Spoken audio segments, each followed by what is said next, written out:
Hello and welcome to our Pioneers in Action interview series, episode 4. I'm Bea Heller, co-founder of The Pioneers. We provide people products and support for startups, scale-ups and growing businesses who want to create a culture they can be proud of. This series is all about the challenges faced by people and culture leaders in growing businesses, how they've approached them, the lessons they've learned along the way, and their top tips for others who are grappling with similar issues in similar situations. In today's episode, I'm interviewing Sophie Theen. Sophie started her working life at IBM, but soon realised that startup land was where her heart was really at, and she's earned her stripes as head of HR at Revolut, then 11FS. She now specialises in helping to build HR and people teams for early stage startups. She has a wealth of experience to share with those of us who are determined to build great company cultures from the outset. So, Sophie, it's really, really lovely to have you with me this morning. Can you just start by introducing yourself really quickly and sharing a bit more about what you do? Yeah, sure. So I'm Sophie. Hi, everyone. I'm really excited to be here today. I know it's a really interesting topic that we're going to really do a bit of a deep dive onto. So I'm really excited about that. A little bit about myself. I am a founder coach as well as a HR consultant at this point. I spent the last 10 years working through recruitment, eventually falling into HR, which I absolutely adore. And since, really working in HR, especially in early stage into kind of like early scale up startups, which is, I feel is my sweet spot at this point. I love going into small early stage companies because I feel being able to building blocks for companies are the most important way, or actually the most foundational way to create great workspaces. And work environments. And I kind of feel like creating sustainable work environments is my sweet spot, my passion, and something I really aspire to continue pursuing as an agenda in the coming years. So yeah, that's a bit about like what I specialize in. Awesome. We're definitely going to have a good conversation. How did you get into this world? How did you get into the world of people and culture in startups and scaling businesses? What was your journey? So I started off in IBM. So I've done my kind of like corporate training ground. I've had, plenty of years there to kind of, make me into someone who's somewhat a lot more professional as you come into a startup environment. As you can imagine, in the early stage, it's really quite scrappy. So I kind of feel like that has really built up the foundational resilience for me to do really well in a startup, but also not being scared by it. And I think has been a really natural progression, to be perfectly honest. I remember the time when I came out of IBM and I was like, right, I was in London, fintech was just about to start this bubble. And there was a lot of, say around or how much excitement it is about fintech. And I was really lucky to get my first head of HR role in Revolut. And we were at a very early stage. And that life, we were only about 20 odd people. So as you can imagine, Revolut's a completely different beast at the moment. And yeah, coming into an early stage and then eventually kind of went from Revolut to 11FS. It was also early stage at that point. It was just me, a couple of people together with the founders, which are incredible people, by the way, to really learn the mechanism of building out great cultures and a company that is completely people-centric. How do we, embed framework that you may have learned from books and articles or like playbooks from the likes of Netflix and Google and try to apply it into a much smaller scale that is so much more agile at that point was incredibly rewarding and exciting. And obviously, along the way, I learned mistakes, I have learnings, and then I just kind of it became a natural progression that I was really, really drawn to early stage startups. So I kind of made sure that that was my way to go. So if I were to, go for a new company, go and do an interview, I would go for an early stage startup. And so that's kind of like how my career or maybe my journey has been built out to be what it is now. So 2 follow-up questions. What was that adjustment like when you first moved from IBM to an early stage startup to Revolut? I'll ask one question at a time. What was that? Yeah, how did you adjust? And what were the biggest things that were different or that you found you had to reset some of your beliefs maybe? Yeah, so I think I was so early in my career, to be honest. I was a mid-level person. So that means, my blank canvas was still kind of like 50% just drawn out. So there was a lot of opportunity for me, or if not, I have seen a lot of things in front of me as opportunities to learn. So I found myself to be in a really good spot where there wasn't a lot or too much legacy that I was carrying when I was going, transitioning myself from a corporate environment into a startup environment, that I felt I needed to repent them.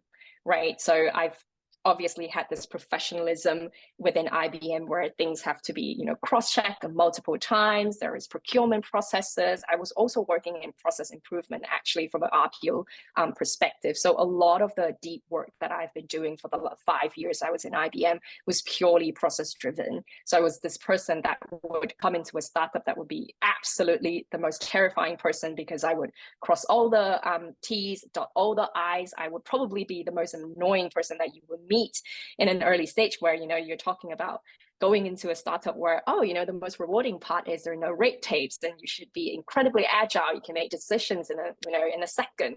Whereas I was this person who kind of go, hold on a minute, have we thought about it in XYZ perspective? So eventually, I think that initially presented itself as obviously a bit of a challenge for me. I felt like that was the biggest transition I have to get myself into, to just be a lot more open-minded. And then very quickly, I learned that having a growth mindset doesn't really matter what kind of environment you're in. It's how you spin things around to see them as opportunities. So the moment I start to see every learning thing in front of me, or something that I didn't know how to do, was an opportunity for me to learn and expand my knowledge further, I felt that that was an incredibly rewarding environment that I would not have traded in a different time. That's really interesting how you have to sort of almost learn to be less process driven, or at least more open-minded around what the outcomes might be. But then how you flip your mindset around, so it's not you're losing something, but actually you're gaining something because you're learning through being open-minded. So my second follow-up question is, what are the criteria that you use now to say yes or no to new opportunities? Yeah. So at this point, I think, after that many years of really going through kind of like the revolving door with early stage startups and also scale ups, I kind of feel like I do have a pretty strict criteria list for me to be really interested in a company, and for me to kind of like be absolutely obsessed with a company, that I want to support them, I want to help them, I want to be part of their growth journey. And it really comes down to this top 3 things that I really look for. One is how transparent they are with me in early stage conversations, be it is it an interviewer, be it, is it an exploratory workshop.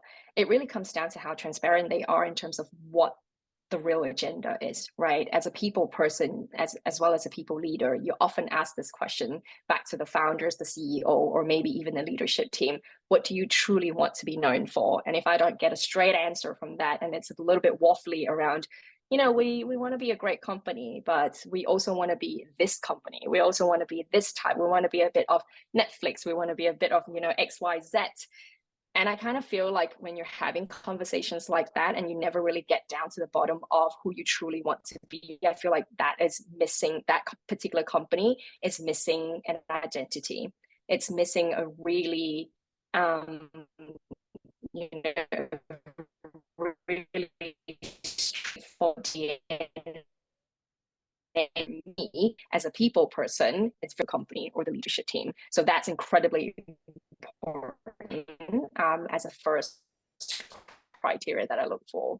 People-centric business truly means, right? We're not talking about a business that is people-centric and therefore they become a charity where everybody gets a pay rise, everybody gets a promotion because of their tenure, and never really performance related. And I'm sure you have seen this cycle go through tons of times where it's an early stage. We want everybody to be really happy. So there's a lot of inflated jargons that's been thrown around. And then eventually we get to a maturity point where you go, I think my leader right now is probably not performing at the level I would like them to be. Have the company outgrown them? I really think these kind of conversations need to stop, because if you were to start doing it in a bare basic when the company is much smaller and actually have objective thinking around making these business decisions, you wouldn't get to a point where you go, I don't think this person is a good fit after a certain stage. I think I have been very lucky in my career to see incredible people morph themselves through the evolution of a company, and they are incredibly successful for many years in the company as the company evolves, simply because they were set up for success to begin with. If you shoehorn people into those roles, that is basically one of the things that I really try to avoid. So it comes down to how transparent they are again around, do they truly understand the meaning of having a people-centric business? Then obviously my third criteria is just working with great people, honest, great people that has a great vibe. I love, because it's such an intense role as well when you do people and culture. I'm sure you can agree with me. You've got to be able to work with the people you enjoy having a real conversation with. Yeah. So that's like my final criteria. Absolutely. Great criteria. Just on that second one, about understanding what a people first business is, and specifically that point of people growing and morphing with a company, and the clearer that you can be about what you need from people and how you set people up for success, the easier it is to have really good quality conversations, so you don't end up in the future state where you're trying to shoehorn somebody into a role. I think the flip side of that, where people can't morph, it also makes for a much more respectful conversation about this is actually maybe, we can all recognize that there isn't the right fit, for this person, and it's a choice that they make. But unless you've done that work up front to go, what do we need in our company? Yeah. What do we need from the roles? Then you can help people to identify their path forward, rather than, these are the people that we have, how do we create paths for them? Sometimes there isn't a path, and you need to be really clear as a business about what it is, what's the landscape you're trying to create, and then how do you find or shape people to fit into it, rather than who have you got, so where can you go with them? Like that's not the right way to think about it. I don't think. Yeah, I think you're absolutely spot on that. I think it's also, this is where, we often have these conversations around like HR or people teams don't really have a seat at the table. But I think precisely this is the moment where you are crucial for that seat at the table. It's to be able to have this forward thinking around the design of the organization, right? And I'm not really saying that you need to have a certain technical skill to be able to do an org design. Let's be honest, when you're 50 people, you don't really need a huge amount of years and decades of experience to do that. But if you have seen enough of how a sustainable business works, then it's quite easy to help this early stage startup mimic the path, so that it becomes something that has relative comparison. And I think that's really the most important thing. So from a HR people ops perspective in an early stage, it's also equipping founders who are maybe, or even leadership who are probably doing this for the first time, to help them make incredibly objective business decisions. Because let's be honest, ever so often we get into these conversations around, oh, this person's not a good fit anymore, what do I do? The shoehorning really only happened because it's a consequence of trying to avoid conflictive conversations. You've got an emotion, you've built out this emotional attachment towards this person. You feel incredibly guilty to tell them that they're no longer a good fit when they've they've stuck by you for the last God knows how many years, as the company was just going through that stage. And let's not forget that it's easy to get, it's so fast to see a company grow from, series A, B, C, D. And that's there's a really substantial pattern when they go through these stages. But coming from pre-seed, seed, right until you hit about series A, that's a very long journey. Yeah. And that's an incredible, very unpredictable evolution for a company. Go through that in 18 months, very lucky for them, right? Great product market fit from day one. Some companies go through that maybe 3 years, 5 years, and they could easily still be in that stage. So they've had a lot of chances to kind of morph themselves into the right environment. But if we think that this is purely based on funding, then we have the wrong basics to start with. Yeah, absolutely. Yeah, totally agree. So second part, are there red flags? So the 3 things that you definitely look for. Are there red flags for you that you go, this is a company that I would struggle to have an impact in, or wouldn't see myself fitting well? I think when they don't really know what they want, again, it comes down to the DNA and the identity that they're really trying to build. And I also, as part of the book, which we talked about, before this session started, as I talked about the book, there are 10 types of founders that I kind of put into a trend and pattern of whether or not they are the right kind of people, or the preferred people I would like to work with. Those are some of them in terms of the way they behave, or some definitely some red flags for me. For example, people or leadership team who are just so set in their ways that they've seen just one way of things working. Of course, to them, there's a best practice. There is a different definition of what good looks like. However, with a closed-minded, I always compare willingness versus readiness. There's often a lot of willingness you see in the startup space. Everybody is super willing to learn, but when do you put the learning into action? It's a very different thing. And the readiness in leadership teams or companies to want to embark on this new journey of just creating better best practices that actually work for the company, completely customized to how you believe is going to be right, and stay true to that tone, is very rare. So if I were to have a conversation that's on the other side of the fence, it's difficult to convince me that is the right. And I was thinking particularly of in a prep conversation we had for this, you talked about you might be in a situation where you're looking for support around a recruitment drive in the business, and if it's a business that isn't prepared to give an engineer's time to come to a careers day in order to recruit engineers for the engineering team, like that's a flag, right? Of, well, if you believe that your team needs to be so focused on product development, and it's the talent team's responsibility to sort out recruitment, like that is not the right way to be thinking about how you build a successful team. You can't you articulated the story far better than I did, but that really resonated with me as a red flag. Yeah, definitely. When you try and fixate people into their own verticals only, and try, it's almost like this is the difference between being in a startup and being in a corporate. And I vividly remember this as if it's like yesterday.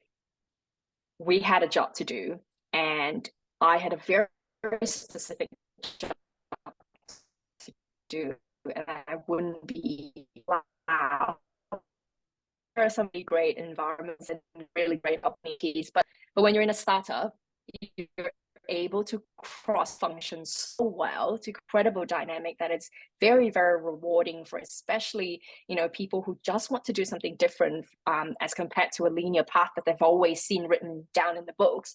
Then if you go into a startup with that mentality of putting people in their own verticals and allowing them to kind of like cross-pollinate, then it's difficult. You're limiting yourself from day one. Yeah. Okay, so moving on, we've joined the company, we're committed. What's the most common or the biggest challenge that you found when you've around people and culture when you've joined a new business, or you've started to support a new startup? So I do have a couple of like step by step that I kind of, it's a framework in my mind that I want to try and always either debunk myself whether or not this hypothesis works or not. But I always start off with having this workshop with leadership to really kind of gather the main people who are making decisions in a company. Are they truly on the same page?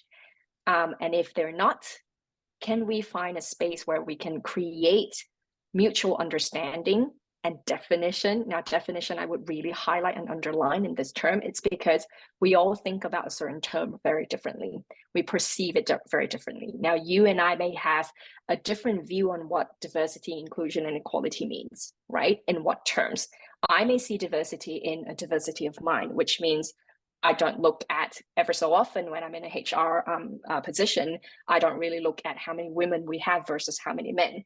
We look deeper into, do we have the right environment to support neurodiverse people so that we create inclusion as a natural consequence of that? So you and I may have a very different perception of it, but we truly want the same thing at the end of it, because the output is the most important thing, right? And so if I can get into the room with the leadership team firsthand to really understand, if we're not all on the same page, can we then declare some truthful, streamlined definition of where we want to be in the future, and get that locked in as soon as possible? And that doesn't also, not to forget, this also increases the opportunity for you to then, as the leadership team expands, bring in more and more people that would be fit for purpose. Then 12 months later, you won't come to a head on where you're like, I'm not sure this person is a good cultural fit. And you know for a fact that when people say this person's not a good cultural fit, it's because they've not been set up for success, or they have been brought in under false pretenses or wrong expectations. And so that would be the first thing I kind of do when I go into a company, to make sure we've got the right agenda in place. And the second thing to go down is a really nice cadence where we go, right, now let's bring the entire company in all levels on the same journey. I would go through workshops, try to get feedback. I really oppose this thing where, people teams send out surveys, and blast surveys out and get people to answer tons of questions without real context around it. If I was that very person as an employee, because at the end of the day, people teams need to be servicing employees from their perspective. But what is the added value here is to tell them what they're already not seeing, to show them what they're already not seeing. It's the entirety of our job to be analyzing the patterns and trends that we should be ushering ourselves towards. And we need them as our stakeholders, more importantly. And so I tend to oppose this, blast out huge surveys as a benchmark, get them to do all of this, because I kind of feel like it's a lazy way to do so. I would much rather, spend an early stage of tons of time. Maybe there is going to be a workload issue, or maybe the team is far too small that you can't accommodate this kind of activities, but eventually get to a point where you're running workshops to get consistent, valuable, and insightful feedback. And that's where I would start. Yeah, and I think there's a big thing in terms of the size of businesses that you're working with. I think I can appreciate when businesses get bigger, there's a listening exercise that is just really hard to do on a one-to-one or workshop, smaller group basis. So in my view, there is a role for surveys, but they don't replace the ability to have really quality conversations. There's a level of insight and context that I think you can get out of conversations that you'll never ever get out of a survey. So if that's all you're using to try to understand what's actually going on for your people, you're not going to be able to solve the problems, because you might see that there's an engagement challenge in one team and jump to the conclusion that there's something around the manager of that team that you need to resolve or to support or to address in some way. But you actually might have missed that it's nothing to do with the manager, it's entirely a workload problem, or there could be any number of causes to that result on a survey that you need to explore through conversation. Yeah, absolutely. And I think it's time for, people and culture teams to really think about reinventing the wheel when it comes to survey. You never see product teams do user research the way we do surveys. That's a good point. But it is the same framework that should be applied. It's a very simple framework, step-by-step framework that should be applied to gather the same insightful information you're trying to get from your users, right? And your employees are typically your users anyway. This is who you're trying to serve. These are the very people you're trying to get your product into the hands of. So this is why I feel like, we can talk a lot about reinventing the wheel for HR teams to improve ourselves with data and all of that. But if we can't get the bare basic right, I think we're still a little bit far away from becoming this, star quality of HR teams that are of new generation. And I really feel like, if you want to sit at the table and you want to truly add value, you've got to first understand there are some basics that are already proven out there that we can definitely piggyback off. What is it from the product user research approach that you think is valuable to people teams doing their user research? What are the key things that you'd say we should lift this and we should apply it here? Yeah, so from my perspective, we need to be asking the right questions. For very, very often, you will see a people team survey that really goes out and asks you to rate from 1 to 5, but not really helping them understand that you are trying to get to a certain point because you're trying to expect the answer that you're ushering themselves to. In a product research, you often go, I've seen that you've done this in this action. I would like to get this feedback for particularly this action. So for example, if a user has gone through an onboarding journey in a product, and the user research usually comes back to that particular window only. So now you've done 5 steps in this onboarding journey. I would like to ask you precisely this 5 questions around each and every step of the user flow. If you think about from a people perspective, we like to do things on a sporadic way because we feel that needs a little bit more attention based on XYZ reason. And usually the reasons are people oriented. We have a failure in onboarding. So therefore, let's relook at onboarding process and create onboarding 2.0. It's very reactive this way. Your feedback loop is never really driven for improvement itself. It's driven because of reactivity. Something has failed. And that's a really bad way of working because it's not sustainable. Yeah. And so if you apply that methodology, you're constantly looking at ways to reiterate the things that you have already created because you're constantly asking for feedback. So that's a great methodology to apply already on a day-to-day basis, where every day we're trying to serve the users who are our employees. Then on the other hand, it's just these best practice activities as well. How often does a people team do pre-mortem, post-mortem? Almost hardly, right? Very hardly we do pre-mortem. So why is it such an exclusive best behavior for product teams, for engineering teams? I mean, leadership teams should be doing more pre-mortems even. Yeah. So it's not exclusive. It's already been proven that it's a systematic way of things to work. And we should definitely apply it wherever we see we can. And people teams should always be the most agile team as well, because we're learning a lot of new behaviors that are completely impacted and formed by the industry revolution or the evolution of tech or economic situations. And we should always be really agile. I mean, we didn't prepare ourselves for the pandemic, but we eventually got through it. Yeah. I think, and there's a sort of fundamental point in all of that, which is, I think for some, people teams should be thinking about themselves as building product. I think even that is a step that I think many haven't totally taken, where we are building product that serves the employees of the companies that we work in. And so if we accept that, then how do we apply some of the product development methodology, including continuous iterative feedback on the products that we are building? It would allow us to build stuff that better serves our employees. Yeah, really good. So if working in, we both work in this world of startups, scaling businesses, growing businesses at the smaller end, and what's the opportunity, do you think, for those sorts of businesses to get the people and culture right? What's the win for those businesses if they can get that right, in contrast to bigger organizations who have something different to offer employees? But yeah, what do you think is the win for getting it right? Yeah, the win as in the output that they're hoping to see. Yeah, what's the advantage for these businesses? Yeah, that's a great question.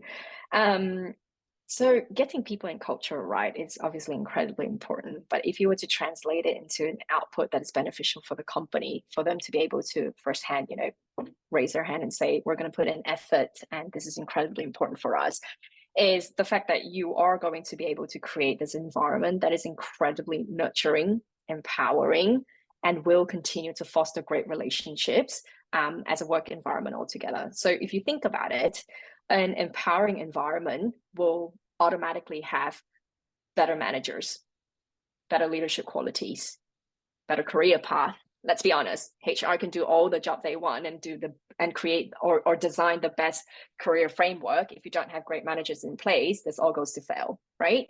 So it's having that empowering environment where all of these will be successful as a subsequent of each other, right? And they're codependent. Then on the other hand, having a nurturing environment means it's also really inclusive, and it creates this sense of belonging where everybody is joined together, either from a passion point of view, or wanting to just use their skill, their mastery skill, to solve a world problem that this company is trying to solve, or the product is trying to solve.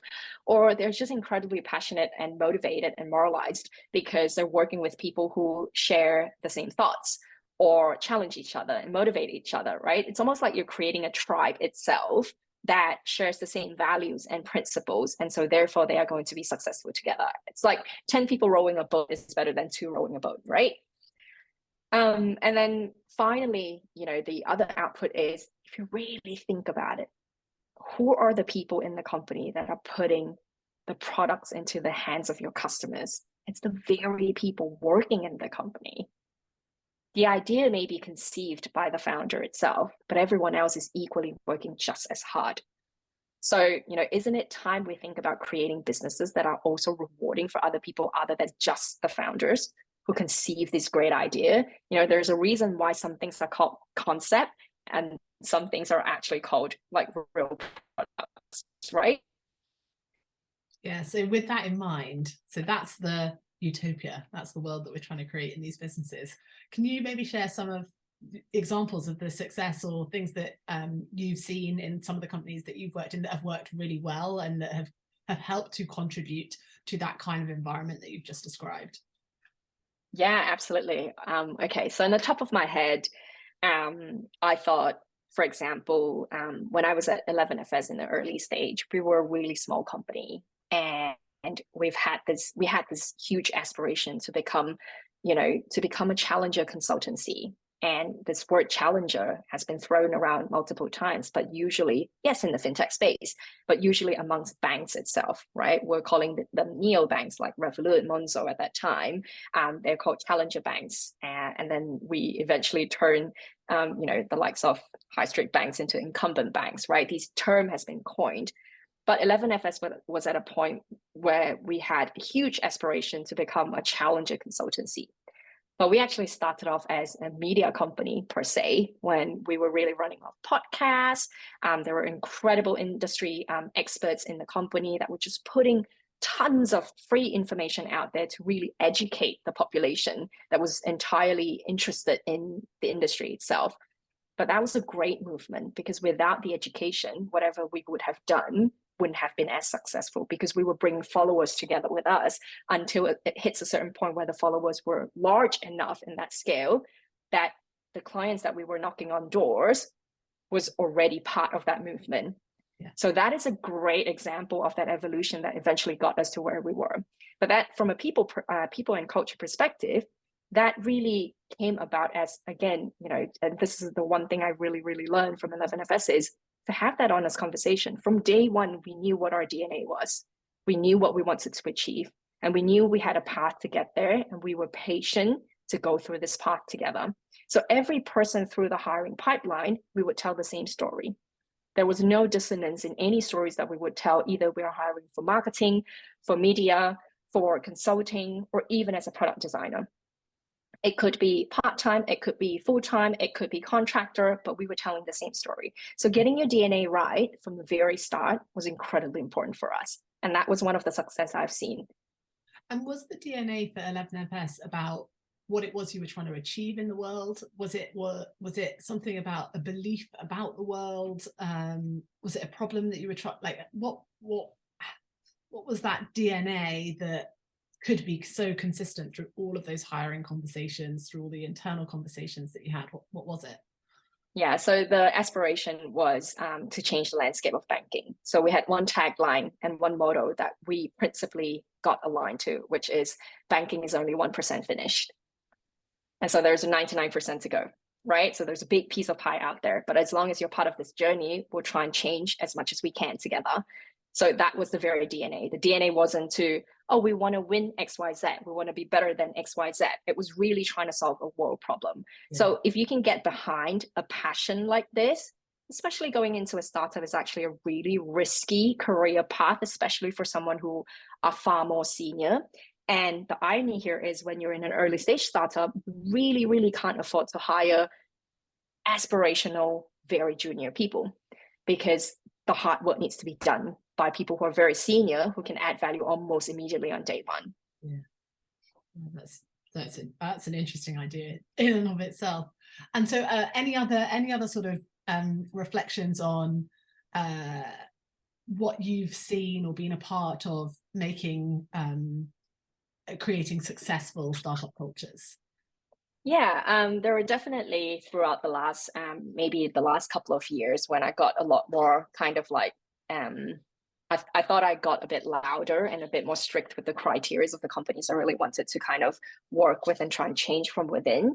The pattern that I've really seen is that whenever a people and culture team gets an opportunity to work with founders or leadership who are incredibly open-minded and have this readiness to break barriers, to change the status quo, and they're not saying it for vanity's sake, a lot of work was actually able to be realized. So, for example, we might, in a lot of times, I know you're a people person, so I can say this to you, and I'm sure there are many instances where people think onboarding is an important part of the journey in the employee life cycle, but onboarding also does not really translate to your bottom line or your top line for your company.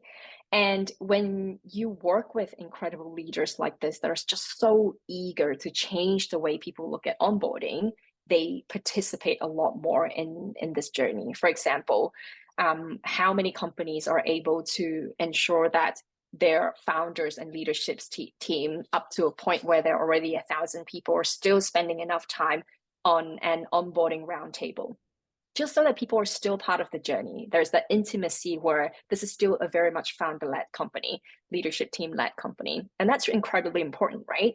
And that's for like 5,000 people, 1,000 people. And when it comes to a 50 odd people, it shouldn't really differ that much, except for capacity, workload. But we can definitely make it work. Instead of having it every week, we now have it every quarter. And you can still get that presence. So the fact that there are leadership team and founders out there that are so willing to change the way people have told them that this is what an evolution of a founder is, has made it incredibly successful. Then as a consequence of that, the people team feels a lot more rewarding. It's like, I'm actually getting things done in a good way. I am delivering value to the hands of my employees. I am changing the way we've been looking at HR for a long time. We are able to carve out capacity and opportunities to do better things. For example, well-being shouldn't be a vanity checkbox exercise. Well-being is being taken care of in every single part of this user flow because we care about it enough. And so if your people team has enough space to carve out to do great things that are so rewarding for them, everybody wins. Yeah, I think, and it's also the people team having enough space and having that visible support from the rest of the leadership team for the work that the people team are doing. I think that's, it goes back to the themes earlier. It doesn't work in a silo. You need as much as a people team support an engineering team in a large push to get a new product release out. The same goes for, we actually respect and appreciate what it is the people team are bringing to the business too. And so thank you so much for sharing those examples. So my final question for you, Sophie, is what's next in the world of Sophie? Where do you see yourself personally? We talked a lot about sort of championing these star people teams. Where do you see yourself in 3 years, and maybe how would you have liked the landscape of people and culture to have changed by then? I would definitely like to see with the abundance resources, playbooks, open source information out there. I really feel like I would love to see the people team take advantage of what's already out there and don't be afraid to kind of change the status quo a little bit. Finally get to a point where you actually enjoy being part of the people team, that it's not this draggy, unmotivated role where you're constantly hand-holding managers or solving employee relations issues, and then eventually come back to square one after 12 months because people are not really listening. I really want to dump this word hand-holding out of the people team. Like, we're not here to handle, we're here to encourage, empower, and support you and create frameworks for you to be incredibly self-sufficient and be more successful than you thought you would be. That's really the real role of the people and culture team, right? Is to create this environment for you. So on one hand, I have this huge aspiration that I would love for the people team to usher themselves out of this landscape, to carve the way that we want to see ourselves being successful in. On the other hand, I also would love more companies to really start thinking about that creating sustainable workspaces is not in isolation for the people team only, right? This is in tandem, in partnership with everybody who wants to champion it and truly understand that this is a value add for all businesses altogether. Don't rely on the people team to help you create a better environment for everybody to be successful except for the people team itself. Yeah, I mean, all very, very good points. And what about you personally? Where would you like to be in 3 years? So imagine that landscape has changed. Where do you see yourself? I definitely want to continue. I think in my short-term goal is to continue to work towards this agenda. As the companies that I'm working with right now, I'm always pushing frameworks and workshops that really helps the entire company collectively to think about creating sustainable workspaces. And that really is the agenda. And I kind of feel like it's something I really want to focus on for at least the next few years until I feel like we're moving the needle just a little bit. Amazing. Well, I'll join you on that journey, that's for sure. Thank you so much, Sophie. I really, really appreciate your insights and thoughts this morning, and looking forward to sharing it with our audience. Thanks, Sophie. Thanks for having me. In next month's episode, I'm talking to Nick Cuthbert, VP of People and Talent at Jiminy. Nick joined Jiminy as a recruitment consultant charged with doubling their headcount, and quickly realised that their culture was a not-so-secret weapon in attracting and retaining talent. Nick now has a broader people and culture remit, and every time we speak, I'm impressed by the extent to which this is a company that truly lives their values. In our conversation, Nick shares what he thinks they do to ensure that their values shine through to their people every day.